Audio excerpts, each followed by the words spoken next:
the News Channel 5 network, this is Morning Line with Nick Barris.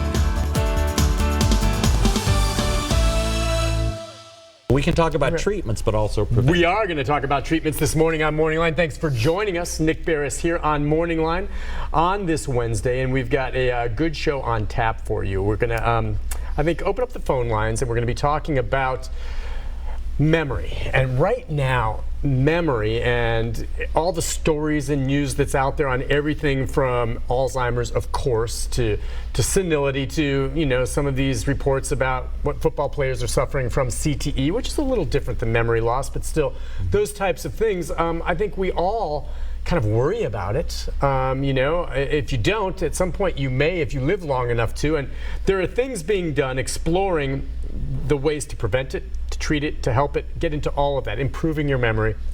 And as usual, Vanderbilt is such an incredible facility that we have here at Middle Tennessee, is in the center of a new study, and we're going to talk about that with one of the experts on this morning. And we can take questions from you as well. I mean, I'm so glad he's on, because lately I've been thinking about this a lot, because I'm dealing with parents who are dealing with it. And then I always worry about myself. I forget where I parked my car, or I forget where my keys are, or I just read something and I can't always remember all the details of it. And I'm like, okay, how do I know if I have a problem or not? So let's ask Dr. Paul Newhouse about it. Doctor, good morning to you. Boy, I wish we had 5 hours to talk to you. He's the director of the Vanderbilt Center for Cognitive Medicine. And cognitive meaning the ability to process think information and learn think. and remember. Yes, exactly. Okay. How do you know if you have a memory problem? Well, it's a very interesting question, because we used to dismiss people who said, oh, my memory's bad. But now we're beginning to learn that memory loss is something that people do recognize themselves. Sure. And they actually may complain of a memory problem even in midlife or in the early period of later life. Sure. And so we're now paying a lot more attention to people who tell us that their memory has changed. In fact, that's an area of research and study that we do in our center. And so, yes, I think people can perceive a change in themselves, and also their loved ones and people they notice live it with. in you. They may, well, they may or may not, but they often do, right? So if you start to have a little bit of trouble that's consistent, your family may notice it as well. Okay, so, well, let's talk about, I guess, where we stand on this.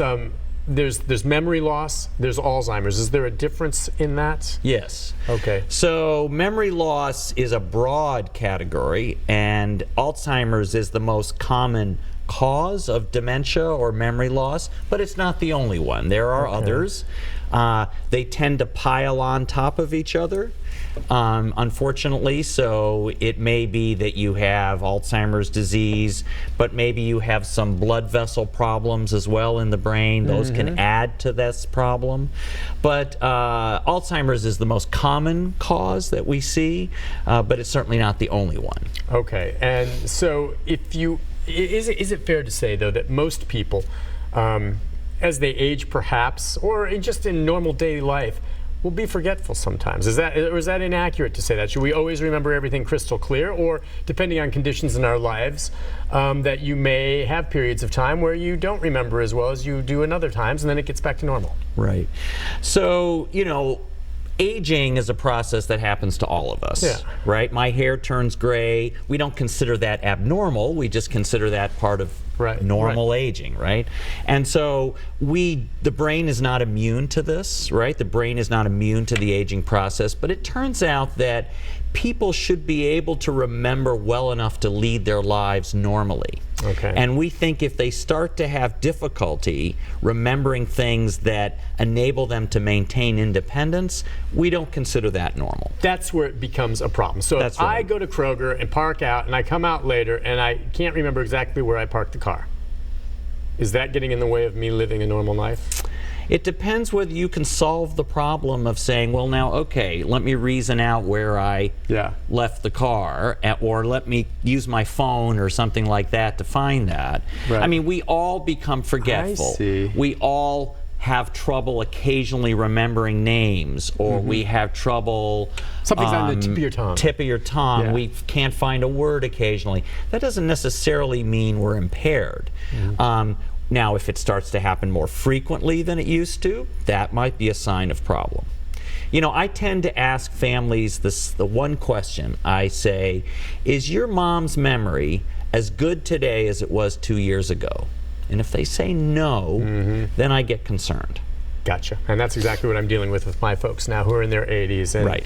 They're going to have to get some assisted living and along those lines. That's right. But, well, listen, the thing about all this is a lot is being done to research it. And I know you're in the middle of this. It's a $9.4 million grant from the National Institute on Aging to test the effectiveness of nicotine patches in improving memory loss in older adults with mild cognitive impairment, which is a precursor to Alzheimer's. What is mild?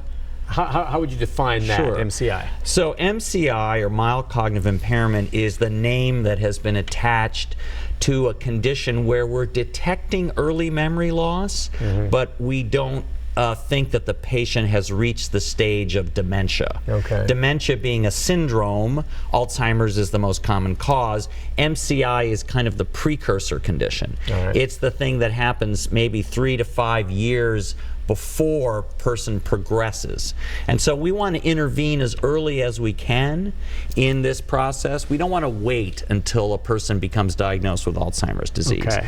So we're looking now, the field is looking now for treatments that can impact this MCI diagnosis and kind of slow the process down, maybe even ultimately stop it so you don't progress. We're not quite there yet, but we're looking for treatments that will improve symptoms. We think that nicotine might be one of those treatments. Interesting. All right, so can you explain in a way that our viewers and I would understand what is basically happening in your brain that causes some of this MCI, and what perhaps something like nicotine could do to stunt that? What's actually happening? Is the brain just shriveling up? Are the blood vessels not getting there? Are cells dying? What causes the brain to start malfunctioning like that? Well, I mean, it's a complex story, and I'll try to make it straightforward.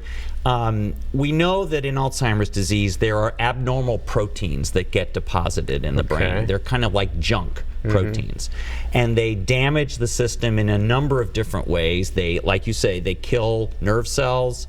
They lose connections between nerve cells, and those connections are very important because the brain is built on layers of systems, right? So it's the brain is the most complex structure in the universe, and that we know of. And what it is a series of systems, and so we want to preserve the activity of those systems. Nicotine may be a compound that can actually stimulate those systems to work a little bit more efficiently. And we think that's a way not necessarily of curing the illness, but of making this system work better than it would otherwise. And that's what we think nicotine might be able to do. Obviously, when you hear that, people who don't have dementia or MCI are going to say, hey, I'm fine. But if I do nicotine, will it improve my memory beyond what I have now if I'm normal? Right. So, because that's what I want to do. Well, there is a lot of interest in this in terms of lifestyle, and can we use medicines or products to help us think better, learn better than we were. It turns out it doesn't work quite that way. So it turns out that if we take a medicine, and nicotine's one of them, but there are others, and we give you a drug for, let's say, Alzheimer's disease, it actually won't help you if you're normal. Meaning it's there to repair damage, but not maybe improve what's already there. That's right. So you're at the top of your curve already, and if I give you more drug, it's just going to push you down the other side. It's not going to work. It's not going to help. So interesting. So much to talk about. We have some calls coming in. The number is 737-7587. Ann and others, stay there. Question you may have about memory, or something you're experiencing, something your loved one does, or something you read about you want to ask the good doctor. We'll take a break. When we come back, much more on this. We're going till 9 o'clock talking about memory and memory loss right after this. Wonderful. That's interesting. Is it